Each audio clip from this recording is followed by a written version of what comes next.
Get ready, everyone, and you just might survive.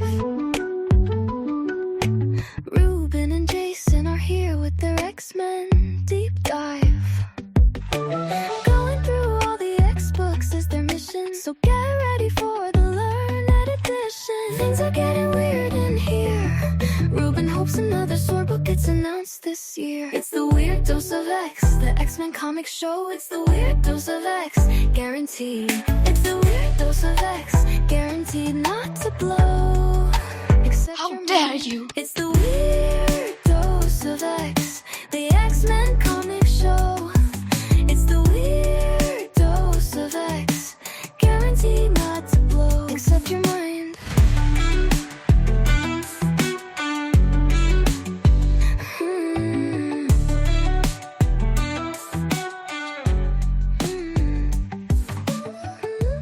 Welcome, all you weirdos, infernal sense havers, and everyone who noticed there was a character missing from this week's X Factor. There's the button. It is time to receive your 149th Weird Dose of X, the mutant member of your Weird Science podcast family. I am your well-meaning atomic kaiju host, Jason, broadcasting from the Wrong Turn studio perched high atop stately Weird Science Tower. And with me, as always, is a man who today is taking time off from his day job as guardian of the portal to the city of the dead. It's my pal Ruben. Hey, Ruben, how the heck are you? Good. Glad to hear it. Yeah, we got a bunch of stuff to talk about this week. The books we're going to talk about are Uncanny X-Men number 14, X Factor number 10, Hellverine number 6, Godzilla vs. X-Men number 1. And those of you who keep up with your Wednesday warriors, as they call them, if you're going to the shops and picking things up, you might know that Phoenix number 11 and Wolverine number 9 also came out this past week, but we got too much else to talk about this week, and frankly, barely anything's coming out next week. So we're just punting Phoenix and Wolverine and their maybe dead, maybe not dead relatives off to next week. So we absolutely will get to them. We'll just have to wait 7 more days. Now, Ruben, we do have a little bit of news to talk about, but first, an important question for you. What kind of coffee are you drinking today? It's time for caffeine chat. Yeah. I'm actually not drinking coffee right now. I had it earlier. We're recording a little bit later, so this is a break period for me. Oh, okay. Well, good luck with that. We might be going in different directions. You might be like super hyper, and I'm crashing. Could be. I'm drinking Dragonwell green tea today. So green tea is usually pretty mellow, lower in caffeine. And yes, I'm drinking the Dragonwell tea in honor of both Saturang from this week's Uncanny and also Godzilla. I know Godzilla's not really a dragon. I couldn't find any kaiju lizard well tea, so Dragonwell is as close as I can get. But yeah, as I mentioned to Ruben before we started recording, I'm on, not to sound like Jim too much here, but I'm on very little sleep right now, and also a first dose of some steroids. I'm on the prednisone for some arthritis, and I'm sure it's not affecting me at all, though. I think I'm totally keeping it together. No one would even know. I'm definitely not glowing red in the face and talking a mile a minute. So those of you who have that option, your podcast player, you might want to knock that down to like 85, 80% speed if I start going too fast. Sorry about that. Blame the drugs. So that's the caffeine/prescription drug update. The other news this week, not a whole lot. I mean, the Eisner Awards did come out. And let me give you a full list of all the X books that were nominated this year. Yeah, that's the full list. No nominations for any series or issue or writer or artist or colorist of any of the books we're going to talk about. Clayton Coles was nominated for Best Letterer. I mean, he does a ton of X stuff. I'm probably going to say his name a couple times later in the show. The nomination on the website mentions 11 titles that he's specifically being nominated for. And none of those are the X titles. So, yeah, I haven't gone back and checked how many they were typically getting for X books for the Eisners back in the Krakoa days, but I'm pretty sure it was more than 0. Now, is there anybody, Ruben, you're particularly rooting for in this year's Eisners? Yeah, I'm rooting for Kieran Gillen. It'd be nice to see him get some recognition. I saw that his Image book is up for something. The Power Fantasy. Yep. Nominated for Best New Series, and yet technically it's not an X book, but I mean, it kind of is, right? It's kind of ideas. I mean, the main character there is sort of kind an alternate universe version of Professor X. You could put this in the multiverse if you wanted to. So yeah, I'm rooting for that as well. Just like some people say that Galaxy Quest is the best ever Star Trek movie, even though it's not really a Star Trek movie. You can kind of see that right now, at least, the Tower Fantasy is the best current X-book. Yeah. In my mind, it's just a white label version of Immortal X-Men. Okay, yeah. So I'll definitely be checking that. I'm enjoying it. Maybe we should pop in and do a catch-up on the Power Fantasy one of these days, maybe at the end of this second arc. Yeah. That is certainly more than enough Eisner talk. So let's get on to this week's non-nominated books, starting with the Infinity comic.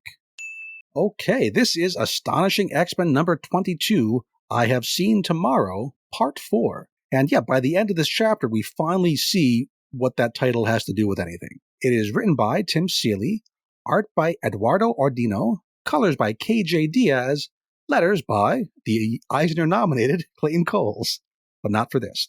So this starts with Mondo live streaming the secret mission to investigate Tad Brody's murder. Not the smartest thing ever, Mondo.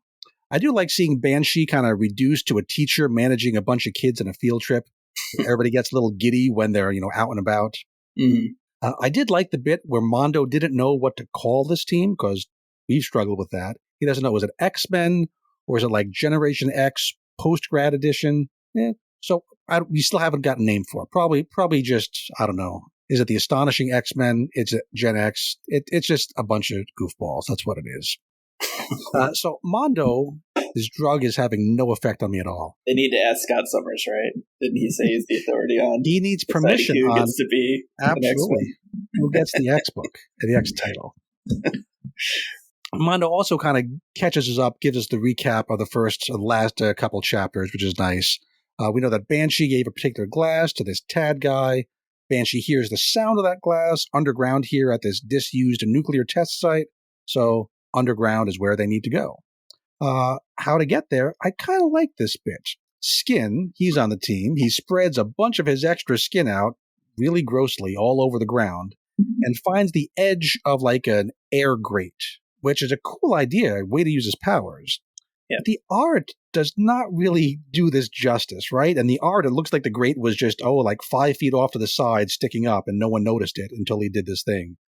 Probably Tim Seeley intended this to be a little more covered over and found. So Mondo moves the grate, Skin lowers the team down on his super stretchy skin, and at the bottom, they find that glass, which is shattered, and a talking computer. This computer takes things super literally. Like when Skin says, "What happened?"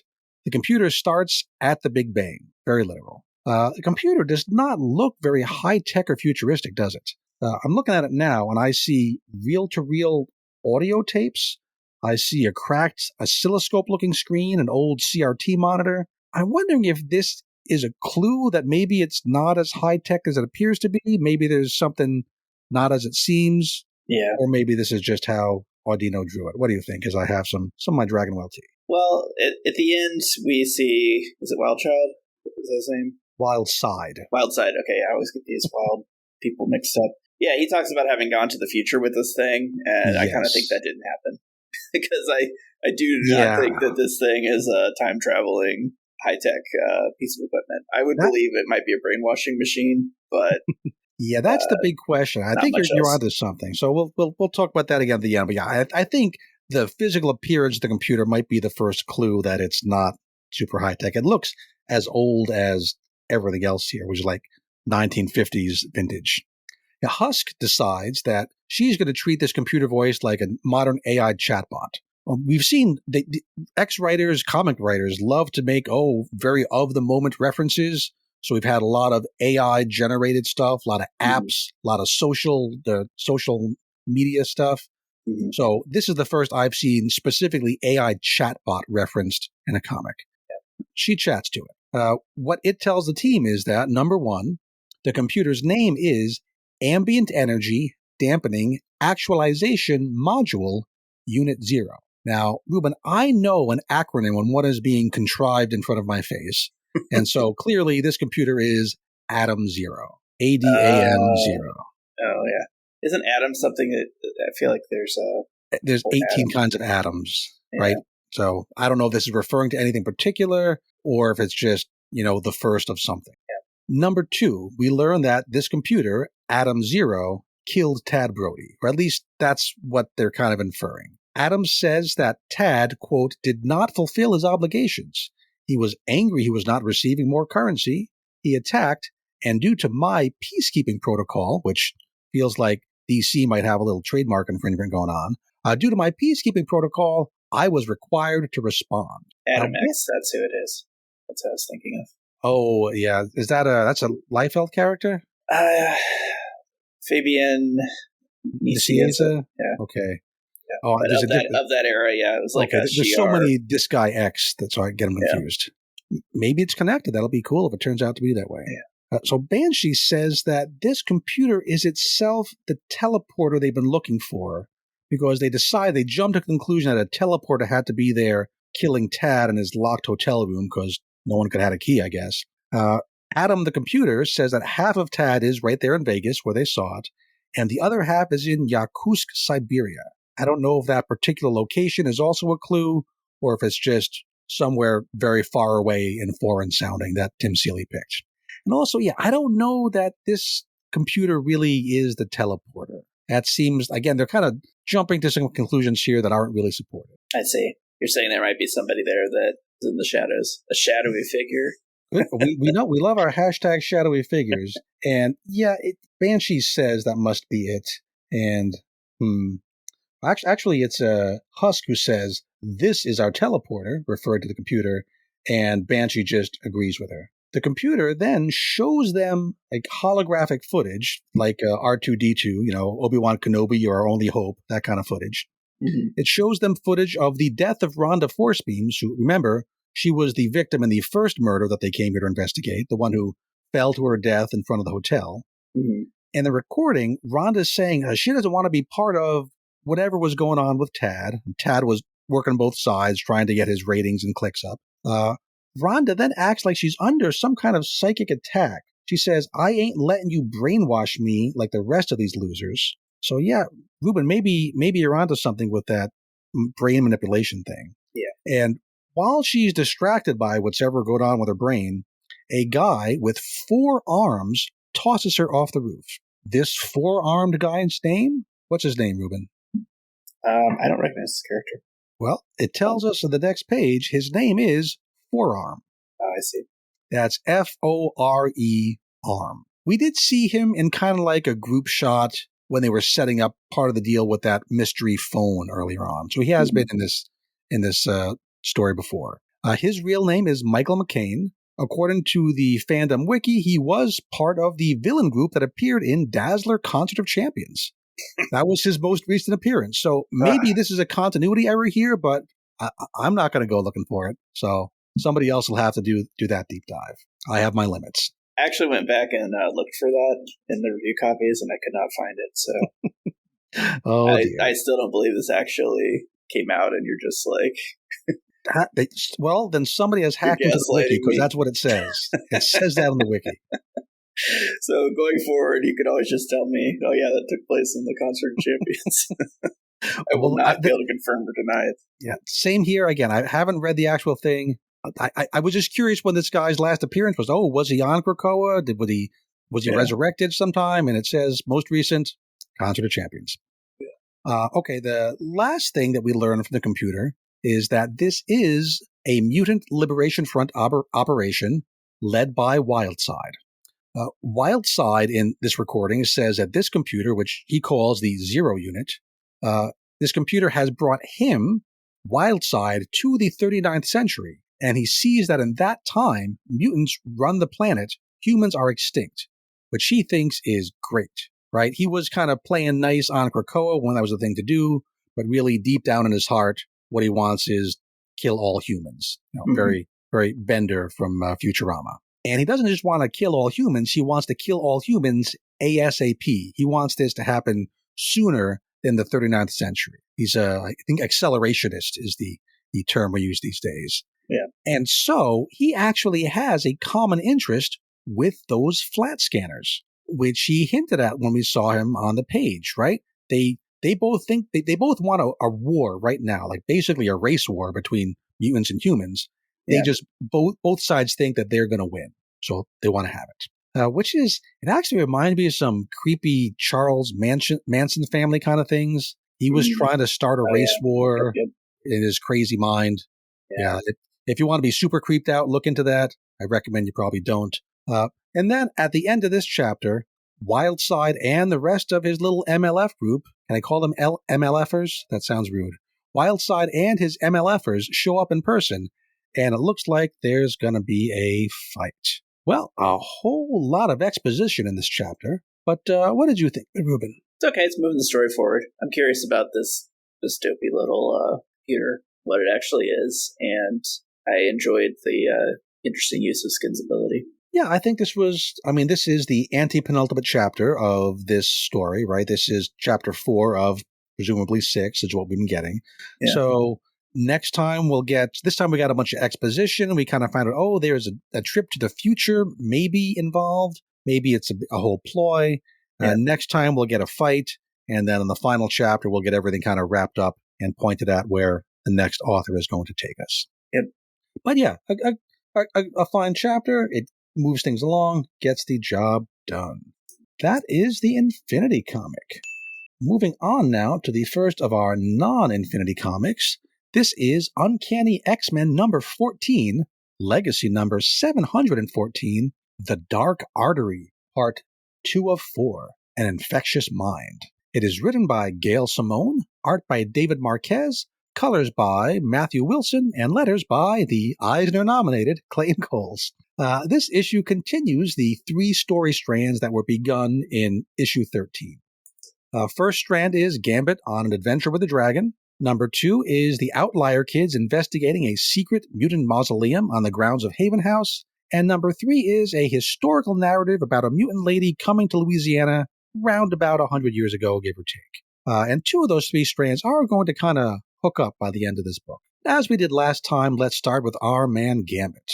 He's right now in the Savage Land, having ridden there on the back of the dragon Saturong, from whom he took that magical eye in issue 1 of the series. He's also mostly naked probably because Gail Simone likes him that way. You can really get to it.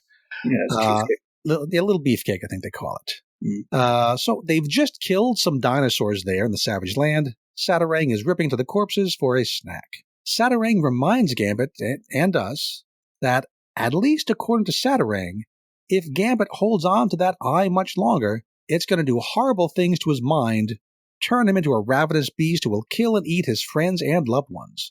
So Saturang says, just as a favor to you, I'm willing to take that eye back now and not after a year like we agreed. Yeah.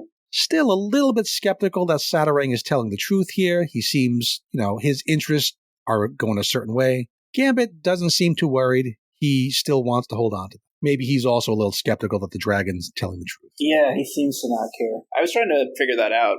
Like, this very much feels like Lord of the Rings, right? Like the One Ring tempting you. Oh, yeah. And so I was wondering, is this Gambit being influenced and he doesn't want to give it up? Or is it just that he's skeptical of this story? Yeah, if it was influencing him, that would be interesting. Like the One Ring. We don't see any direct confirmation of that. No, thought bubbles. He's not calling it his precious.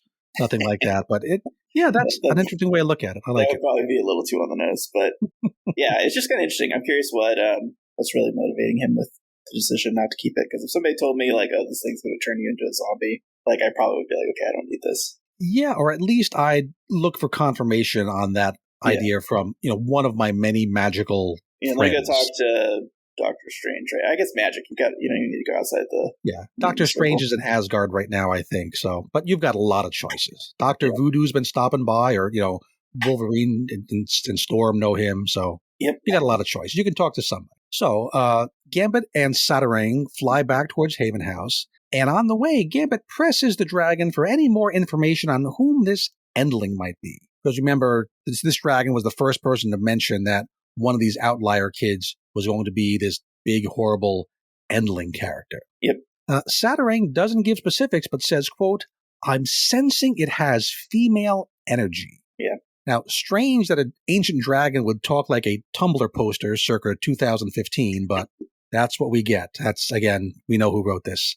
Mm-hmm. And is this Gail Simone playing with things here? She doesn't say, oh, it's a female, it's a woman. She has the dragon say, it has female energy. Yeah, I think this is going to be a misdirect, right? Because I think what they're trying to do is to make you think like, oh, it's Jitter or Calico. Because that does narrow it, right? Like, there's the only two women that are outliers. If we're assuming that it is absolutely one of the outliers and we're not being shenanigans in a different way. Yep, but this just makes me think it's not actually one of them, and so my new baseless speculation is that it's the horse that Calico has, because we get some information about that horse in this issue. Yeah, I'd read that another way, because I don't think the horse has its own separate existence. So I would think that it couldn't be the Endling because it doesn't exist. Yeah. And I think it does. I think the horse. So I think you're thinking the horse is projected by Calico. Right, like a solid light kind of thing, almost like a Green Lantern. Green Lantern. Yeah, but I think it's like a revoke my nerd card. There was in the Harry Potter stories, if you remember, there was like that creature that comes out of the cupboard. And it like takes the form of your fear? Yeah, your fear. Yeah, I was thinking it was something like that. So it's some sort of like thing that's. I don't remember his name. I remember you banish it by saying ridiculous. Yeah, that's all I remember. Yeah. Anyway, so I think it's something like that, and then I think the end state of this story with Calico is going to be that Calico is the end. She replaces it with like a horse. Yeah, I mean a female horse, which I think people call a mare. See how much I know what horse is. A mare would have female energy, so that would be a reason for the dragon not to say it's a woman. Yeah. Very clever. I like that. My prediction since the very beginning was that Calico herself was going to be the Endling. Yeah. So I guess I'm going to stick with that for now, but I like your theory. I just think the character is too cool to get rid of. At least maybe I'm just being optimistic. I'm like, no, Gail, say it ain't so. Mm-hmm. But that being said, I mean, again, we kind of are getting this sort of like Terra story, right? If Calico actually is just the Endling, then we'll have, the Jitter-Calico relationship, and then, the schism because she's the Endling, and that creates some drama too. That would be very X-Men drama. Okay, that was fun. Now, when Gambit and Saturane get back near Haven House, we need an action scene, because it's an X-Men book, it's a Marvel book, we got to have an action scene. So they're met by Rogue, who does not stop to ask any questions, doesn't stop to notice that her husband is riding on top of the dragon like he's in the Neverending Story. No, she just punches the dragon in the face, knocking her beloved husband off the dragon's back so that he falls to his splattery death. Yeah. Except, of course, he doesn't really die here, although he should. He does some like Nightwing-style acrobatics, grabbing onto tree limbs, and then lands in a classic hero stance on the ground. It's pretty funny. Pretty silly. That upside down flip, when he goes branch to branch, that is 100% Nightwing. I didn't even think about that. Yeah. That's like Nightwing taught him to do that. I kind of want to look through some old Nightwings and see if this was directly cribbed by anything in particular, because I saw that and thought, yeah, that's 100% Nightwing. Oh, let's see. Oh, Ruben, does Gambit here now call out to his wife and say, hey, honey, don't punch that dragon. I'm perfectly fine. We're kind of pals. Does he do that? No, but they're not really pals, so it didn't bother me. He kind of just enjoys watching his wife kick the dragon's ass. Well, until she gets frozen. Until she doesn't, yeah. He makes lots of jokes in the narration box about how grouchy she is. He even makes a joke about how, particularly for 1 week every month, she's extra grouchy. I know, that was strange. I would not make that even in my head to strangers in a comic book, but I've been married longer than he has, I think. Well, yeah, I have. I believe that's true, no matter how you measure it. So, yeah, I know better. You just don't do that. And, yeah, so he just kind of waits for it all to blow over. And, yeah, Gail Simone, I'm kind of surprised that she doesn't have Rogue win this fight. Yeah. But she chooses to have the dragon win, and Rogue winds up frozen inside a block of ice. But we're told that she should be just fine. It's not like in Batman, Mr. Freeze, sometimes when somebody gets frozen, they're dead. Other times they can be thawed out. We're told this is magical dragon ice or whatever bullshit. And yeah. Well, it's also Rogue. She's got like pretty high level of... Yeah, it's true. She has the Captain Marvel type strength and everything. Yeah. Yeah. And we don't get to see her escape from the ice. We're told that Logan's going to carve her out of it, which is a funny visual to put in your head. So that's all right. But yeah, that's the end of the Gambit strand. Upshot is Gambit's going to hold on to the eye, the whole female energy, Endling thing. And yeah, this really isn't so connected with the other two parts of the story. It's kind of like, well, we need to have the actual Uncanny X-Men team do something in the book. So we can't just have the outliers. So we'll have this other thing on the side to make sure the other characters have something to do, which is fine.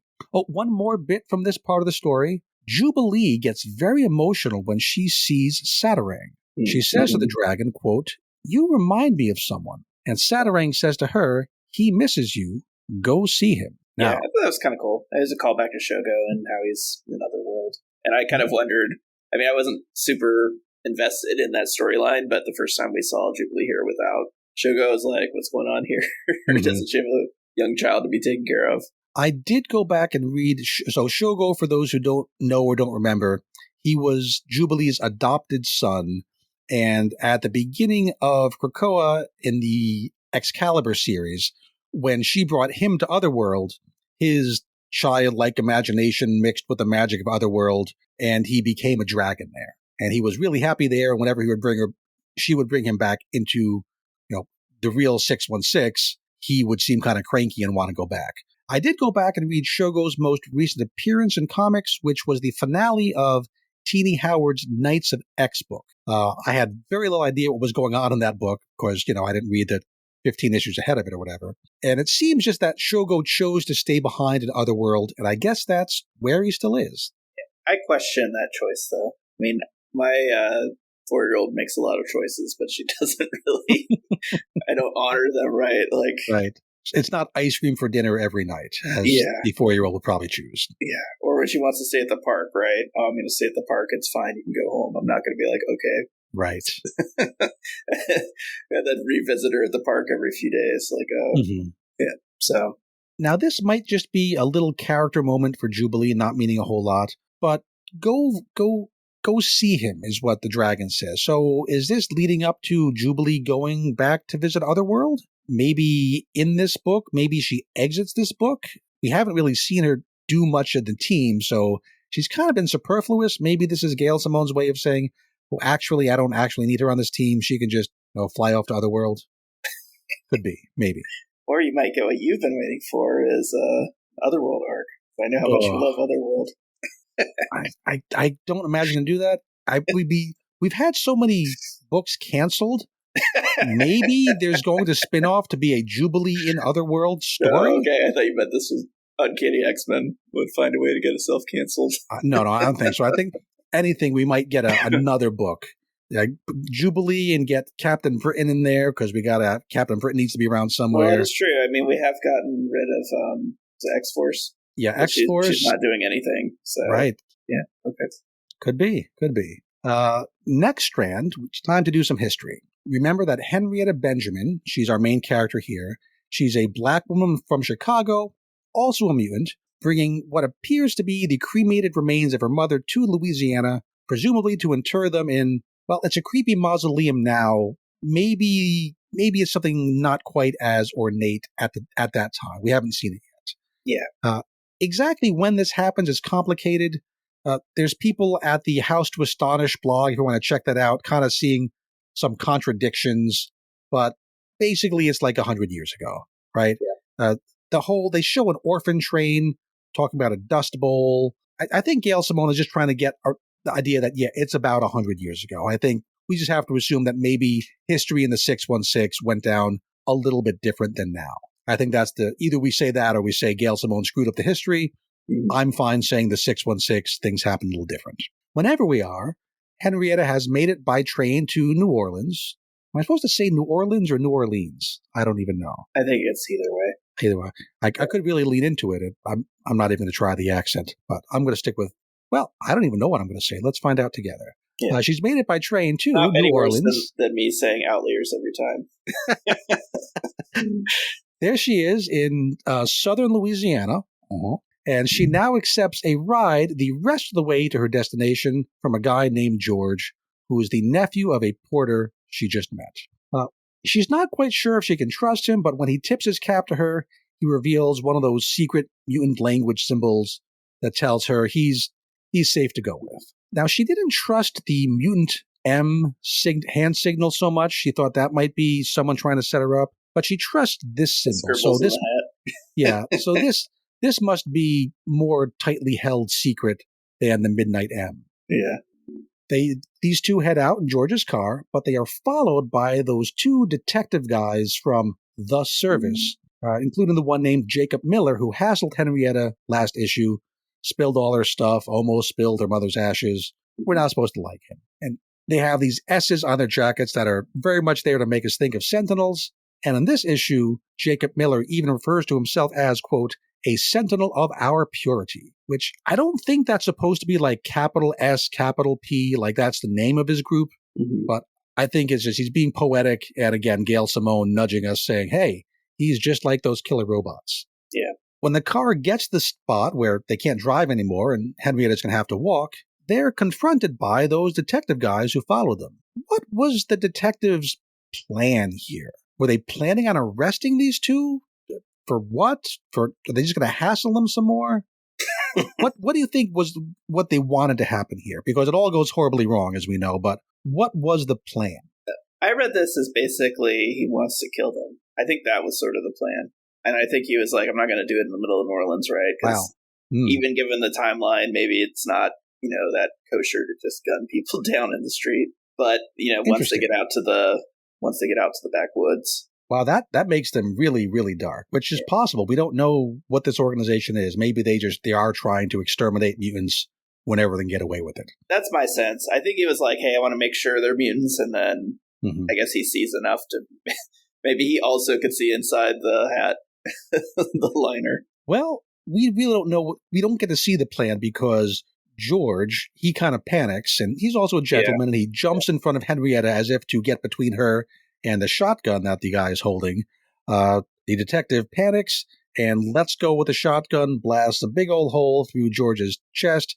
He is dead. I mean, I just take that from when he says, like, this is the end of the line. I mean, I don't know what end of the line means if it doesn't mean, like, time to kill you. That's very possible. I didn't think they were quite that evil, but we don't know. It's certainly a valid reading of what happens. Yeah. They certainly don't hesitate. He just steps in front of the woman and he gets killed for it. So they don't care very much about. They're not all broken up about. Oh no, I didn't want that to happen. Yeah. Well, until we get to see Henrietta's full mutant power. Yeah. Because last time we only saw her eyes glow red, and we thought, is she going to be a Gambit ancestor? Which turns out probably not. Right. She transforms into a rock slide type rock creature. But other rock golems. Yeah. Yeah. So much less goony, more feminine looking, but still made of rock with glowing red eyes. And she summons behind her these two hulking rock golems, and they do whatever she says. And one of them tosses the shotgun holding detective right up in the air, flips him out of the book entirely. We don't see him land. He's probably dead, I guess. Yeah, I don't think he survived from that. And then the other one, she kind of threatens. She stands over him and has the other rock golem pick up the now smashed car of the detectives and kind of hold it over him like, I'm going to just drop this on you. Yeah. Kind of creepy. That is the last thing we see in the historical strand, but we will see Henrietta again in this issue. And are there, question for you, I'm not super, in tune with Man-Thing. Are there more than one Man-Thing? Or is there just, always one Man-Thing? I think there's only one, but maybe because he's attached to the Nexus. I forget the name of the Nexus, the full name, but he's kind of multi-dimensional. So maybe he's one, but there's also multiple copies of him, sort of a thing. Got it. Something I was just like wondering if this guy wasn't, when she's like, what are we going to do with you? Did she turn him into a Man-Thing? Because then there is the Man-Thing in this script, right? I'm not sure. That's interesting. Because we don't see what she does with this detective. She probably just flattened him. That's it. But it seems likely. She's pretty annoyed, as well she could be. And I want to say I really like the character design, so kudos to the art team for this one. Yeah, I think it looks pretty great. Darn cool. Like that transformation, that was a surprise and looks terrific. And one thing that's made me think of, remember last time, I think it was Calico who pointed out that there's all this obsidian here in this swamp. There shouldn't be obsidian in the swamp. oh, there's all this underground basement area that should be flooded in a swamp. Yeah. So I'm wondering if the rock powers of Henrietta is what created that mausoleum as we know it in the present day. Yeah. Like maybe it was a burial site for mutants, but she made it, grander and more rock. Yeah. And I want to say again, I love the transformation and the look, but just for laughs, I love that her bow tie pops off as part of the transformation. That'd be fun. I don't exactly know why it works that way, but pretty damn funny. Well, I'm sure her neck gets a little wider there. Yeah. Is it? Yeah. Where does it go? It just kind of disappears. Bing. Bing. It flies off out of the book just like that detective did. Yeah. Also, her dress gets shredded for no apparent reason. If you look in the the later scene, it's fine, and then it seems to increasingly fray. Well, she is made of rock now, so as she moves around and fights with the shirt, I'm sure it gets all torn up. Yeah. Okay. You can see her shoulders are just jagged hunks of rock. So even just cool. So then moving around. Yeah, that puts it more. I get a better sense of what she is, right? Like a very sharp, angular rock person. Okay. Anything else to say about Henrietta here in the past? Nope. I think we're ready to go on. And so the third and final strand of the story has to do with our teen outliers.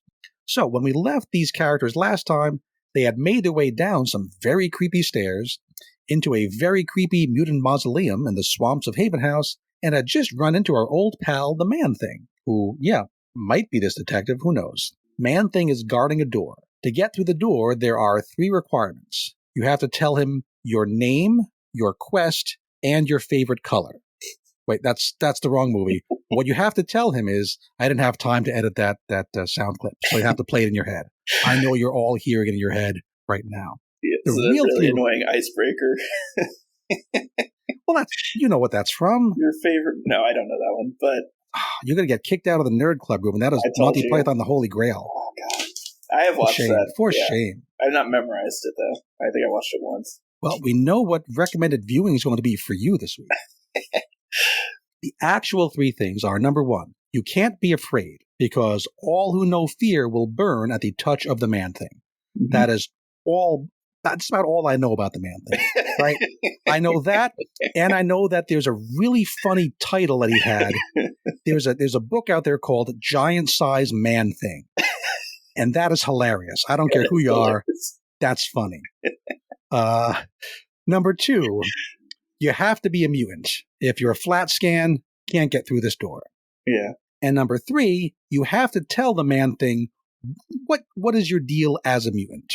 What is your mutant power, basically? Which is very convenient since we've been kind of wondering about exactly the scope of these mutant powers. So I like all this, but how do you imagine Death Dream knows any of this? Does he have some kind of psychic rapport with the Man-Thing? Well, he gets dreams of the future. He can commune with the dead. Okay. There's a lot of dead people around here, right? Yeah. So that's what I figured. He just talked to some ghost probably in a dream. Death Dream right there. Got it. I am curious, why the Man-Thing is here, because I think we mentioned this last time. This is very clearly a mutant-centric place. Mm-hmm. Man-Thing's not a mutant.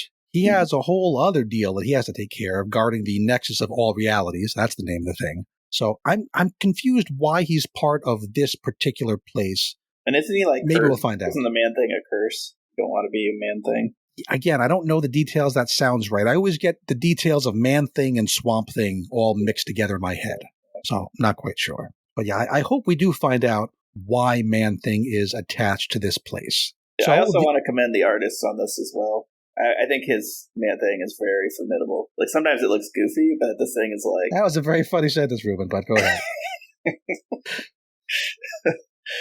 In any event, yes, it's a very large Man-Thing. And you're talking about the page where the 4 mutants tell their powers? Yeah, it's very intimidating if you look around. There's that scene, and even the first time when you have Death Dream kind of standing in front of it. Mm-hmm. It does look imposing to me, more so than what I always see. Yeah, Man-Thing could be kind of goofy, especially with the name, but in this book, he is legitimately scary. That's good. And even just the face, it looks very otherworldly, right? It doesn't look like it's doesn't look like a guy in a rubber suit. Yeah, I just look at it and I'm like, I have no idea what this thing's thinking, which makes it more intimidating. You would be burning because of the fear right there, I think. I think I would as well. And now we have this really cool page where, we have Man-Thing up top, and then we have the panels are created by, like, abstract foliage, and it separates the 4 heads of the 4 outliers into, like, an X shape, so very nifty there. And this is when we see the outliers describing their powers. Ransom has always kind of been the leader, so he goes first. He says that he takes in energy and uses it, quote, in my cells, mostly in my fists. And also, the harder I hit back. So there is emotionally an idea there of getting hit and hitting back, but also very much like Sebastian Shaw. Yeah, exactly. I heard that. I'm like, okay, I get it. You're Sebastian Shaw. And I'm wondering if there is going to be a connection to Shaw. Shaw probably gets around. Yeah, exactly. Yeah. I could sure see that. That's kind of cool. I never thought about that, but not that powers like this are always handed down in families, but sometimes they are when it's plot convenient. Number 2, next up is Death Dream. He says that he can change back and forth at will between being living and being dead. He dreams of the future, and he makes the spirits of the dead do his bidding. He also, directly killed by a thought the dog parts of those dog sentinels.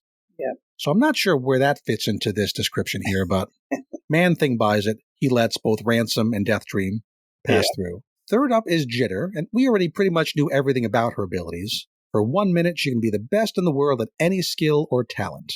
Mm-hmm.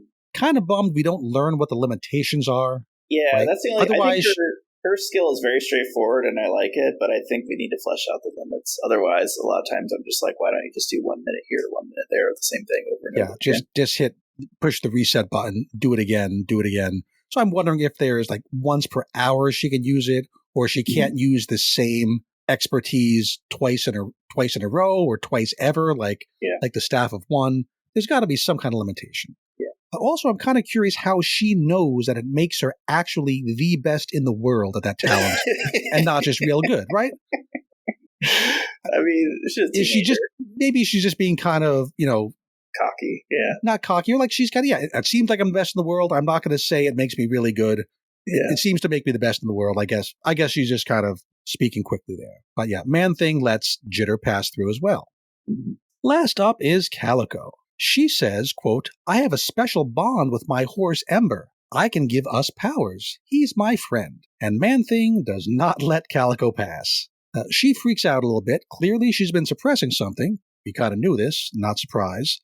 Death Dream knew this too. Eventually, Calico admits, I think, a truth she always knew. She just didn't want to speak out loud or acknowledge that her real horse, Ember, died in that fire that burned down her parents' house. That very suspicious fire that we don't know where that came from. Yeah. She says, he died in the fire. My only friend died. I don't know what that thing outside is. So maybe you're right. Maybe this Calico does have this Ember does have an independent existence. Yeah. I'm still thinking it's just a manifestation of her power. But we've been led to find believe out eventually. Calico was the arsonist, right? What if it turns out that it's some kind of demon or something? Could be. But then what is her actual power? I think this whole idea of her summoning things for it. I view her power as kind of like you said, Green Lantern style. But maybe she summons demons and doesn't make inanimate objects. Well, I actually just think there is a demon, and she's summoning stuff for the demon. And I this is where I'm hoping it's going. Is in the end, they slay Ember, and then she can create her own Ember projection. Could be. But anyway, Calico has come to terms with the truth, and now the Man-Thing lets her pass. So they go through the door. There's a voice whose identity is hidden until the final page, but it's Henrietta Benjamin. Yep. She's there in the present day in her rock form, wearing a very stylish hat. I don't know where the hat came from, but it's a nice hat. She tells them it's okay for them to be afraid now. Also adds, it was we who drew you here. So it was her that caused the outliers to come to Louisiana. Yeah. Still doesn't explain to me how they traveled physically to Louisiana from all over the dang world, but it is something. Mm-hmm. Henrietta also says, quote, past this room, there is a city of the dead. and every lost soul in it has caused a mutant's death, which is very interesting. So previously we passed through like a mutant graveyard, but past here is a graveyard of killers of mutants. Yeah. Or an afterlife of killers of mutants. Mm-hmm. Kind of weird. Why would you put those in the same place? Did Henrietta create something that...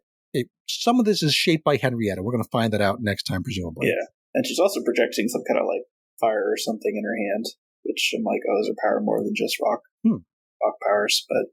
Could be volcanic related. That's kind of rock and fire. But I do dig this, the second costume that she's got here. As much as I thought the like rock slide-esque version of her looks cool, I actually kind of like the hat with the rock coming out of the top. The crystals. The crystals very much like feathers. And in her previous look, 100 years ago, she was very, I don't want to do the meme, but she looked very demure, very reserved, very prim and proper. Yeah. She's traveling. She doesn't want anyone to notice her. Mm-hmm. Right now, she's wearing a much sexier dress and this nifty hat with the crystals on it. So it's definitely projecting a different message to the world than when she was Henrietta traveling on a train. Yeah. Which is pretty neat. And I guess she's got to be wearing something that can withstand the spiky projections. I guess so. Although it's a low-cut dress now, so there's nothing at all near her shoulders, which is where the spikes are, so maybe that helps. Henrietta also tells the kids that she's tired of being the guardian of this door, and that she wants one of them to take over for her. Yeah, that's a trope. Very much a trope. I am a little confused, though, because I thought the man thing was the guardian of the door. But he's the guardian of one door, and then there's like a little hallway, and then there's another door? Yeah. I guess. Unclear to me. I want to see a D&D style map or something. And then that'd be really funny. You go past her, and then there's another guardian. She's the guardian of the guardian of the guardian. Who will guard the guardians? Could be, yeah.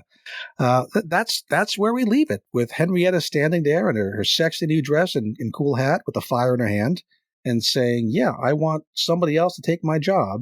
And I want to know what does this whole concept mean? Like, why is she trying to guard it in the first place? Right. Does it need to be guarded? Is there a risk that the stuff can come out and she has to keep it in? Yeah. We're going to find more about that, I'm sure, but yeah, I'm very curious. Oh, the title she gives herself is Guardian of the Penumbra, which is a neat idea, which penumbras have to do with shadows, things like that. Mm-hmm. Also, the kids say that, they think it's going to be Death Dream, and they say, oh, you can't have Death Dream. But then Calico jumps to some conclusion that says, oh, I guess that's not Calico. I think these are just voice balloons coming from Henrietta off stage. Mm-hmm. It's touching Calico's voice bubble, so that confused me, speech bubble. Mm-hmm. So Henrietta says it needn't be him.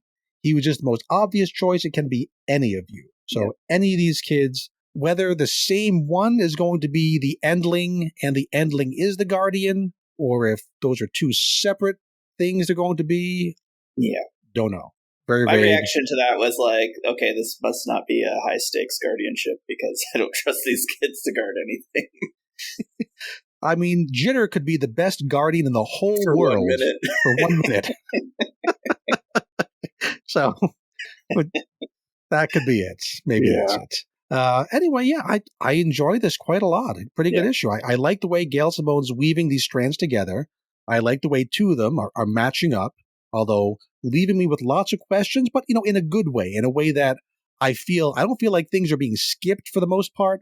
I feel like, a mystery is being set up and will eventually be explained. So it's the good kind of curious. Yeah. Gambit's deal, still kind of more of its own separate thing. That's fine. The art is fantastic. Like we've discussed, Henrietta herself looks great, especially that last panel. I also like the one of her standing over the Sentinel guy with the rock creature behind her holding the car. Yeah. Very neat. Yep. I did complain on Slack about one thing David Marquez does is when there's a character kind of in the background, he gives them a face that is literally just 2 dots and a dash, like a stick figure. Yeah. And it always just knocks me out of the scene. I know not everything can be super detailed to the utmost degree in a monthly comic, but it just bugs me. Tiniest little thing. Everything else looks amazing.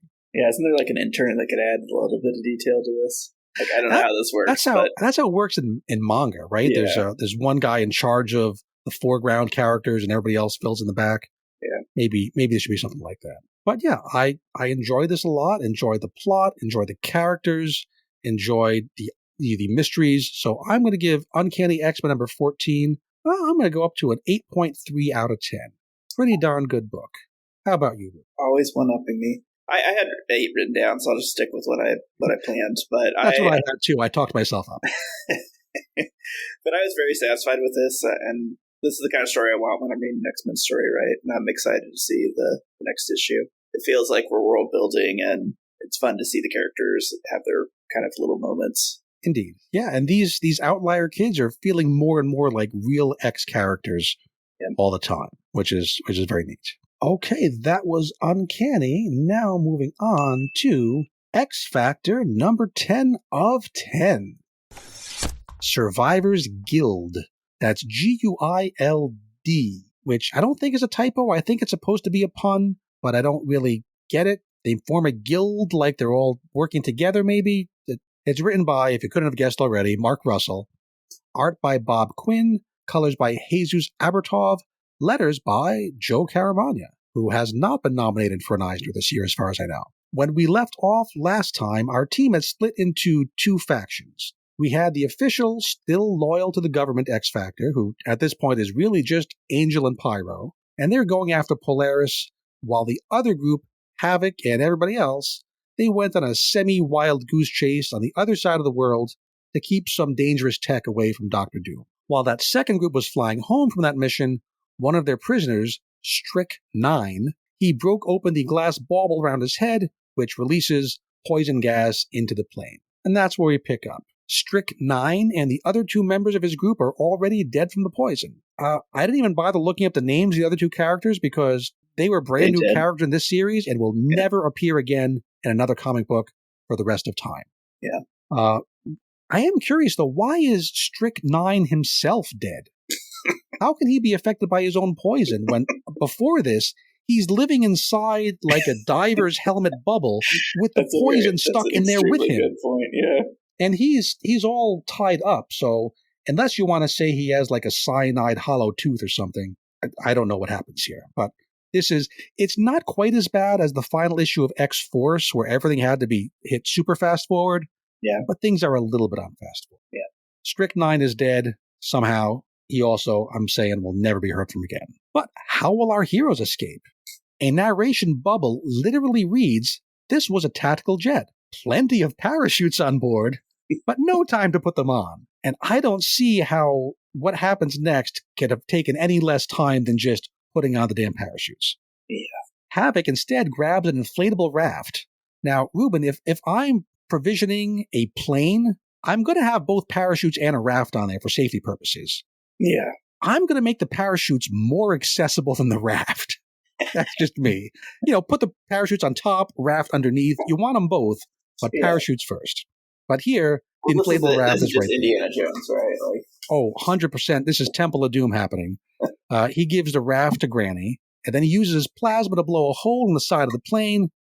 Everybody else jumps or is pushed out the hole, including Zyber. Now, Zyber is on a bunk or stretcher of some kind. Granny catches up to Frenzy. Granny has that raft.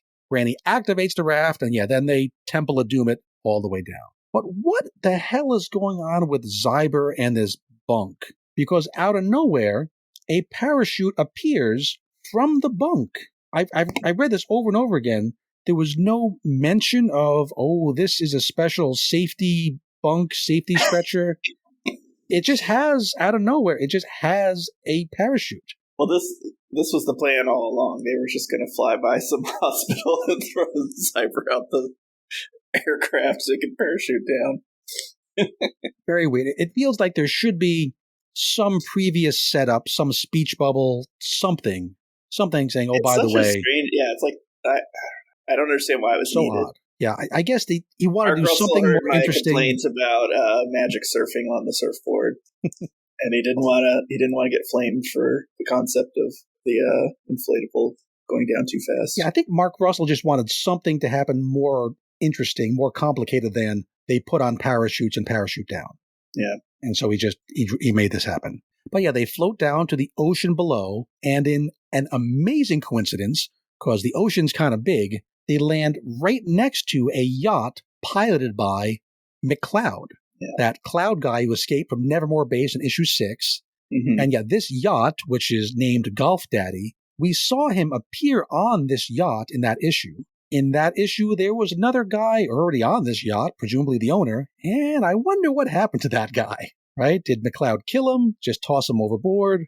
Did he buy it from him? Don't know. But this is an amazing coincidence, and Mark Russell does even have Havoc call out in the narration boxes, boy, this is a crazy coincidence, but I don't think that excuses it. It just, this was stupid. That was dumb. Right? They're in the ocean. Ocean is big. Okay, next scene, we cut back to Nevermore Base, which is X-Factor's home turf and also a prison.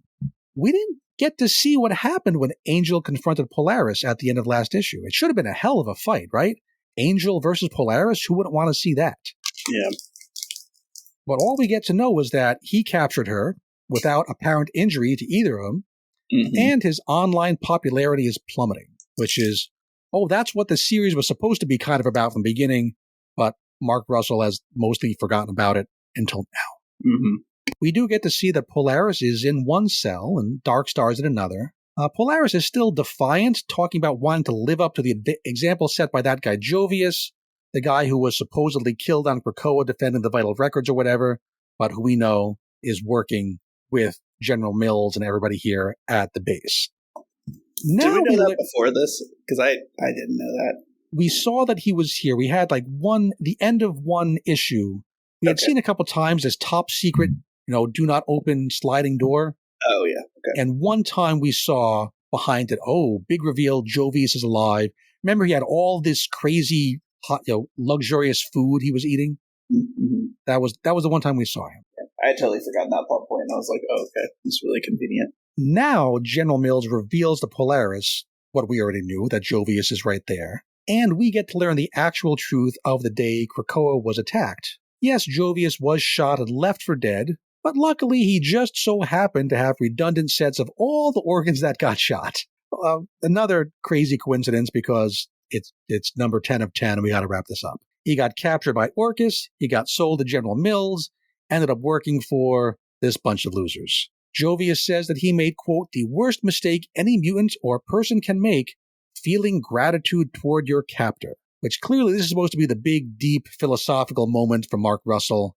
I don't know exactly how he wants us to apply this to the modern world, who we're supposed to think of as, these people are our captors, we shouldn't be identifying with. I don't know. But this is what was supposed to be deep about this. Okay, so now the yacht, filled with X-Factor members, attacks Nevermore. Before they attack, a fog envelops the base, presumably McCloud's doing. Why McCloud would have anything to do with this mission is not explained, because he seemed quite happy just to get the hell out of here and be off on his life. I don't know why he'd even say, you can use my yacht. Deep loyalty towards Darkstar, I guess. I don't know that he didn't seem that loyal to anybody. He just wanted to go, but could be. I guess he makes the fog and then he floats away because we never actually see him again in the issue. Speaking of characters with just a single gimmick, Zyber, what does he do? Of course, he uses his EMP pulse again.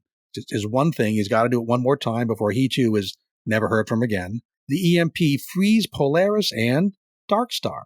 The battle here is basically done. Angel decides to quit X-Factor and join up with these other guys. Polaris says, I still love you, Havoc, but I'm not sticking around. I'm going to go probably be in another better book soon. Maybe she's also going to Otherworld. That could be funny. Pyro even joins in with the group. His romance novel is deleted by the EMP. And the only prisoner staying in Nevermore is Jovius. Again, some big lesson about betrayal and identifying with your captors. But I don't think we'll see Jovius again. That's my hot take. I don't think we're going to see any of these new characters ever again. They just don't feel like they're so flat, two-dimensional, so Mark Russell-y. I don't see another writer picking these up and saying, this is what I want to run with. So we close with Darkstar out of her cell, apparently about to murder General Mills and Roger Broderick to death. But we don't get to see that because this book is over. Only two more things to say about this issue. Number one, actually, it's about two things that aren't in this issue. What is one thing that is very much not in this issue, Ruben? Power dogging. There was no corn dogs appearing here. Which, I mean, come on, Mark Russell, if you're going to have a running gag, you got to commit to it, right? That joke was just all set up, no climax. Which, that's also what she said. Number 2, another thing that didn't appear in this issue, there was another character in this book, one who used to be in the cast of characters at the beginning, not printed here, nobody mentions. He was on the plane with Angel at the end of the last issue. Yes. Who was that? Do you think this is intentional or like a very clever meta thing? I don't know. This is Zabby, Forget-Me-Not. Forget-Me-Not, yeah. If we wanted to be very charitable, we'd call it a meta joke that Mark Russell put in. Or maybe he just didn't have enough room, couldn't be bothered, and forgot about him. Yeah. Who knows? You can read it either way. If you want to be charitable, go ahead.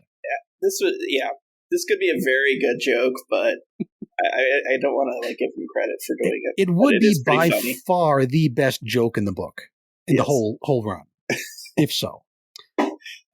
It's no secret that this title just wasn't my speed. I even announced up front I kind of have an allergy to everything Mark Russell has ever written. Art here, no real complaints, perfectly fine. It's on the cartoony side, but I think it's supposed to be, again, going in with that, I'm being jokey, but I have a serious message, so the cartooniness is part of that look. Mm-hmm. It does really lean into the emotion side of thing, right? The facial expressions. I think it's doing a better job of portraying emotion than the writing does. So give him credit for that. I know Mark Russell has his fans, and if so, enjoy. But outside of that core group of fans, I really think that just like that recent volume of X-Force, this volume of X-Factor is just going to be quickly forgotten about. Right? The next time we see any of these established characters from here, like Angel, Havoc, Polaris, maybe there'll be one brief panel of, hey, remember when that weird thing happened? But otherwise, I expect this to be kind of quietly forgotten about. Yeah, I thought it was weird, too, just the way Havoc and Polaris' relationship ends, where it's like, I'll always love you, but we can't be together. Which basically resets where it was at the beginning of the book, right? It puts you just puts completely the toys ignore back. this whole series, and if you just, remember Madeline and Alex having issues and just going to whatever comes next, and you'll be exactly where it was. It's like that episode of The Simpsons where the cat dies, and at the end they get another cat that looks the same, and they give it the same name. Yeah. So that if you don't watch that episode, you never know there was anything happened. That feels like what's going on here. So I think we've spent too much time on this already. I'm just going to say 4 out of 10. I give it a 3 because I just thought it was garbage, but it is a comic book. You could I gave it more than a 3 because I gave X-Force number 10 a 3, and this book is more coherent than that. Yeah. Right. X-Force number 3 was just an incoherent read. Sure. It's coherent. I just don't like it. Okay, we're not going to argue over a 3 versus a 4. We're going to move on to 4. We're having a lot of talk this week. Going to be a longer episode than I figured. Next book is Hellverine number 6, probably legacy number 10 or so, depending on how you count it. Its title is Hell Hulk. It is written by Ben Percy, who may or may not be writing Punisher soon. That'll be fun. Art by Raphael Ienco. Colors by Brian Valenza. Letters by Travis Lanham. So, Ruben, you and I had gotten a little bit down on this series. It's getting a little too dark for us, a little too serious, not as much goofy-ass fun as we got in the first 4-issue mini that we loved so much. Correct. Now, I'm feeling significantly better after this issue. Are you on the same page? Yeah. Obviously, Ben Percy heard our plea and... Hi, Ben. It must have been some other people too, right? Like, we can't be the only people that were like, this is kind of going the wrong direction. Like, well, it always comes back to that argument I have with Jim, right? The funny stuff, the stuff we're amused by, is Ben Percy putting that in there because he thinks it's funny, or is he being 100% dead serious and we're kind of laughing at when we think we're laughing with? Yeah. Hard to know. So the good news here is that Hellverine, Akihiro, is once again working with the folks at the Pentangle, the surviving ones who weren't actual demons for the most part. Yep. And there are a number of very pleasantly goofy-ass moments in this comic. Yes. Starts off strong, Akihiro, good stuff. Yes. Akihiro is inside Project Hellfire's armored personnel carrier thing. And it looks like a coffin. I was like, this is a coffin on wheels. Also, it's driven back home from Madripoor, right? Wasn't that where he was? No, not Madripoor. It was in Genosha. Yeah, it was somewhere not on North America. So it's an amphibious coffin, man. Does it fly? Is it a submarine? Who knows? Doesn't matter. So they're going to go back to their headquarters, which, remember, headquarters is the pentangle under the Pentagon. Yes. Because it's spooky. Yeah. There's been a new entrance constructed since our last visit. The entrance is through Arlington National Cemetery. Yeah. They're not allowed to walk in the front door anymore. Yeah, because no one's going to notice a giant-ass armored personnel character going through Arlington. It's not like that's there why are... it looks like a coffin. That's why it's shaped that way. It's not like there are trained soldiers at Arlington 24/7, right? No one's going to notice. Yes. Maybe the Guardians of the Tomb of the Unknown Soldier, they're in on it. Yeah. Could be. I'm sure it's fine. So we arrive inside the headquarters, which we drive into. It reminded me of like getting into the Batcave in Batman 66. Yeah. Right? You just, that road closed thing goes up and you drive in. Yeah. So they get to the headquarters and we meet Akihiro's new partner, a creepy-ass guy named Severith. Yes. Not Sevalith, right? Sevalith was with an L, is the vampire realm and otherworld. This guy is Severith with an R. Yeah. Severith is half human, half demon, and is one just gross-looking dude with like warts and pustules all over his face. Yeah. He says when you work for the Pentangle, you know this is the kind of guy that you could pull, right? Like you can't say interview for this position. You don't think he transferred from like Veterans Administration or something? Lateral move in an opening. Yes. His position got terminated by Doge, and now he had to find another job. Yeah. Not get into that. Moving on. Yeah, he says he's the product of what you might call bad old-fashioned genetics. Yeah. Does that mean that some humans screwed a demon? Yes. And yeah, correct. I think that's what's being implied here. Very gross. They also, besides a partner, they have a new vehicle for Akihiro, a bitchin' new motorcycle with spikes. It's all in black and chrome. Yeah. This is not a government vehicle. Very funny. Yes. Very cool. Akihiro and Severith head out on their first mission together on the bike. Severith hanging onto the back like he's Akihiro's girlfriend. You okay there? Lots of. You constructing something? Are you building a deck? What's going on with the noise? Yeah. I'm trying to open a container to eat some lunch, but apparently not very subtly. I wasn't going to say anything, but I just kept going. Okay. All right. Edit that out. Yeah, Severith hanging onto the back of the motorcycle. He's Akihiro's girlfriend. Akihiro, another funny line. He says he's keeping the speed under 500 miles per hour, in respect of Severith's evident fragility. Yes. I looked up the motorcycle land speed record because, that's what we do here. It's like an exhaustive deep dive. And the actual land speed record for a motorcycle is 376 miles per hour. Yeah. Of course, at a dead straight flat line on the wide open Bonneville salt flats, not these twisty roads. But that magic Hellfire bike, why not? Yeah. So at that speed, they quickly arrive at their destination, a new home development in the outskirts of Atlanta, as Severith gets off the bike and vomits immediately. Not a great testimony to Akihiro's driving. Is it the driving, or is it like the evil in this place he senses? Little column A, little column B? Either, but I thought it was the driving, because they show a really, really windy road, and I was like, I wouldn't want to be going 500 miles an hour, weaving those turns. Yeah, he just gets off the motorcycle, kind of turns around and pukes. It's like 8 S-turns in a row. Yeah, which is, I'm sure this is just kind of gesturing at the kind of road they're on. Doesn't have to be literal. Mm-hmm. So Severith here tells the story of this house. And now this is where the story, to me, get a little into that overly dark, depressing side of things that I don't want so much of. Yeah. He says a family had moved in here. This was the first house in the development to be finished, apparently, because the others are all just frames. The family murdered each other to death. The wife, the husband, the kids, and the dog, all dead. Yep. And then, here's where I chuckled a little bit, even the fish in the aquarium had killed each other. You can see some of them, it looks like out of Heathcliff when he's just sucked all the meat off the bones and all you see is the bone and the fish head and the tail. Yeah. kind of silly. Severith says that the house was purchased at a discount due to a series of unfortunate accidents with the construction crew. Upshot being, it's something about this location, it wasn't just crazy family. So now Akihiro's infernal sense, which is like a Spidey sense, only spookier, it tells him that the answer is in the basement. So they go down to the basement, and this basement is huge. Have you ever seen a basement with vaulted ceilings like this? No, this is pretty nice. It's like 15, 20 feet tall ceilings in a basement. Yeah. You're definitely paying for that extra space. That's not just yeah, this is a high-end home. Also, we see just a bunch of cardboard boxes piled up in a corner. Mm-hmm. I'm guessing those are the dad's comic book collection.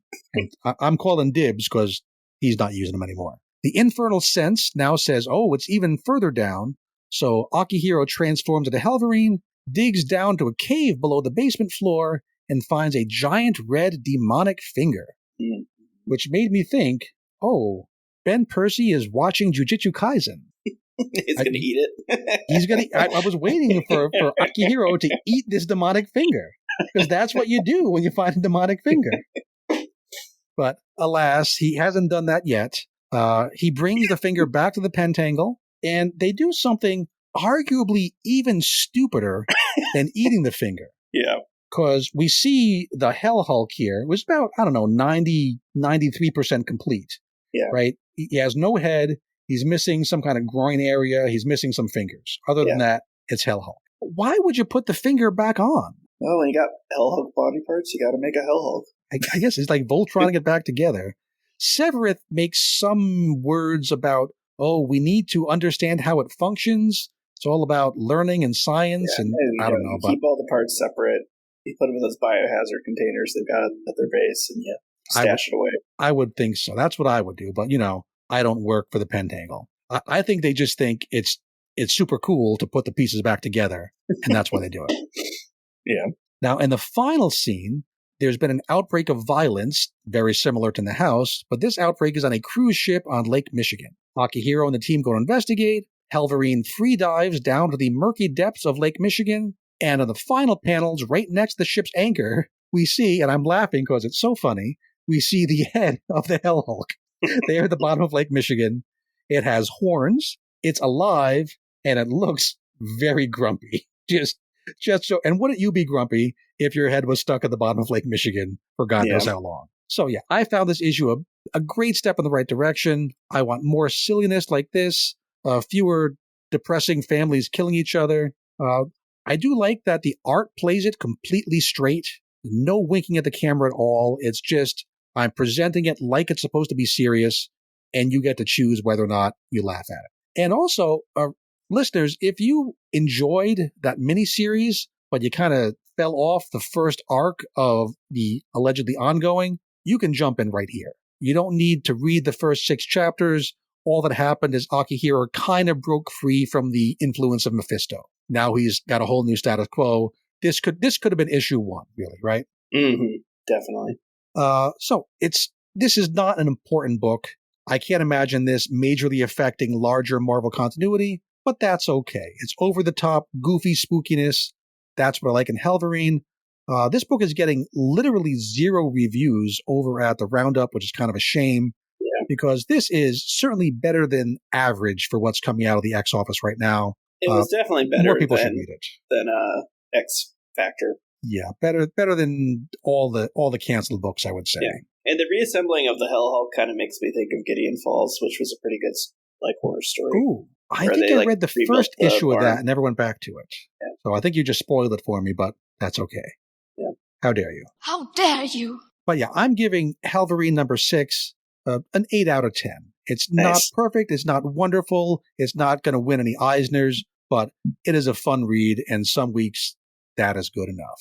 How about you? Yeah, I'll join you. I in my mind, it's not quite as good as Uncanny, so maybe I should have gone higher on Uncanny. But in terms of fun, I was happy to read it, and I do want to see the next issue. I have a feeling it's not going to be a good idea to reassemble the Hell Hulk. Well, get off of that limb there, Ruben. You could hurt yourself. We'll find out. This is so ridiculous that I just kind of wish another story would do a crossover with Hellverine. Like, I want to see, somebody interacting with Akihiro. I still have that wish / theory that Iron Fist, who we saw in his anniversary one-shot where they killed him off, he burst up out of that grave. Yeah. Perfect person to team up with Hellverine.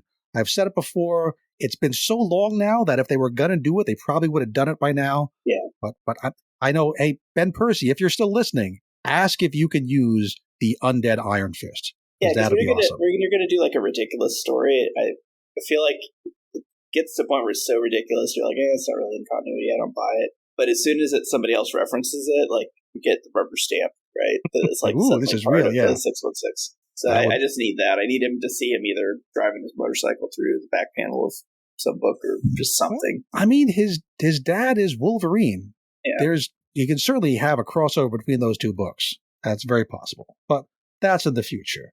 For today, we have one more book to talk about.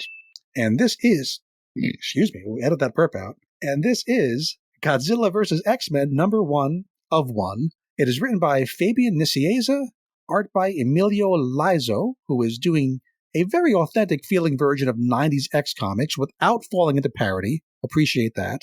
Colors by Federico Blee. Letters by the Eisner-nominated Clayton Cowles. This is the 4th of 6 Godzilla versus one-shots that Marvel is doing. Have you read any of the previous ones, Ruben? No. There's a Spider-Man one, right? I knew that. And I don't know it went Fantastic Four, Hulk, Spider-Man, now X-Men, and the two to come up are Avengers and Thor. Now, in the Slack, some folks are saying that they haven't really loved these because it's starting to feel kind of samey for them, that they want an actual fight between the Marvel characters and Godzilla, and that never actually happens. Yeah. But for me personally, unless I'm forgetting something, this is the only Godzilla comic book I have ever read in my life. So this is it, right? Yeah. I haven't even seen the modern movies. The most recent Godzilla movie I've seen were like the old black and white ones on Channel 11 back in like the late 70s, early 80s. All right. Well, you could just go watch Godzilla -1. And it's also black and white, so you'll feel completely at home. And I hear that's really good. That was playing next to me in a movie theater when I was seeing, I forget what else, but it was really, really loud. I kept hearing it through the quieter movie I was in. It's getting a sequel is what I hear, which I'm looking forward to it. And it's what would you call the sequel to Godzilla -1? Godzilla -2 or Godzilla 0? 0. That's what I do. It's a mathematical quandary. We'll have to think about it. So anyway, I'm only taking this one issue all on its own, with the only knowledge I have in my head is just the basic cultural understanding of what a Godzilla is. That's all I know. And I'm having a good time with it, and there is no continuity at all between the one-shots. They're just separate what-if kind of stories smashing together. It's like when you were a kid and you had different sets of toys, and you would just make those different sets of toys fight each other. Mm-hmm. That's what's going on here. So this X-Men team is very much from like a vague in the 90s kind of feeling. Mm-hmm. We've got Wolverine and Gambit on the team, Professor X in his floating wheelchair, maybe the same one that ends up as a hand-me-down to Magneto in the current Uncanny, or not Uncanny, regular X-Men. Henry Gyrich is here. Were you excited to see Henry Gyrich?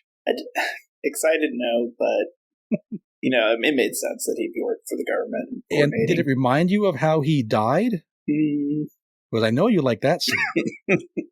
Because that was in your favorite series ever, according to Jim, the Sword volume. Yes. Where Abigail Thanria Gwax's brand tossed him out an airlock. Yep.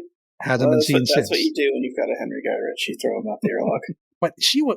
I could talk about Sword all day too, right? She wasn't even on the up and up either. But they were both kind of shifty, and she didn't want his shiftiness getting in the way of her shiftiness. Yeah. Good stuff. Anyway, here in this book, as He's this still book dead, opens, right? I'm kind of surprised by that. Yeah. Have not heard anything from him since. Because he was all over the place for a while. We're getting sucked into Gyrich talk. That'll have to be a separate podcast. You have to be a very high level tier on the Patreon to get the Gyrich Chat podcast. Yeah. Very exclusive. If you don't know about it, you can't afford it. So as this actual book opens with Godzilla in it, Godzilla has been attacking various manufacturing facilities of one particular Japanese robotics company. Mm-hmm. We see that the monster Godzilla easily defeats Sunfire, who is the mutant protector of Japan, so Sunfire and Japan call on the X-Men for help. Yeah. And as we've seen in recent X issues, if you're going to fight a kaiju, you need a kaiju or at least something kaiju-sized. So the X-Men have Gambit steal the super adaptoid, combine that with Pym particles, which means that you now have a robotic, shape-shifting, shape-changing, a size-changing creature that can have all the powers of the participating X-Men who connect to it via basically Xavier the helmet. It's the Xavier helmet kind of a thing. It's not exactly, but it's the same concept. So a very goofy, fun idea by Fabian Nicieza, which is perfect for a book like this, I think. Eventually, the X-Men learn that this Japanese company is working with the evil Trask Industries, and they're taking a bunch of other famous kaiju, turning them into a three-headed tri-sentinel mecha kaiju. Sure. Godzilla wasn't being bad. He was just trying to stop the evil company from doing evil thing. Godzilla was the good guy all along. Yeah, and this is kind of where it lost me. You were bummed at that. You prefer evil, destructive Godzilla?